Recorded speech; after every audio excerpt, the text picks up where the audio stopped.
إسرائيل عرضت على الرئيس ترامب إن مصر تدير قطاع غزة لمدة 15 سنة، وإسرائيل تدفع كل الديون اللي على مصر. الرئيس عبد الفتاح السيسي رجل مخابرات، والملعوب ده عمره ما هيخش عليه، وكلنا فاهمين الكلام ده كويس قوي، فمش هنتكلم في الموضوع ده كتير. يطلع بقى كلاب الإخوان اللي هم بياخدوا فلوس من إسرائيل عشان يشتموا.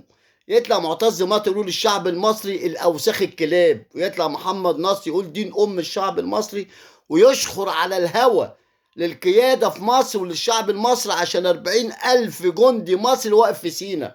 أنا هرد عليكم بنفس ردكم، محدش يزعل مني بقى.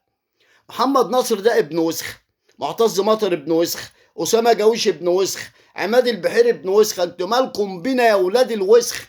سينا دي أرضنا، ونقف في أي حتة احنا عايزينها، ومحدش يمشي كلامه علينا. تحيا مصر، تحيا مصر، تحيا مصر.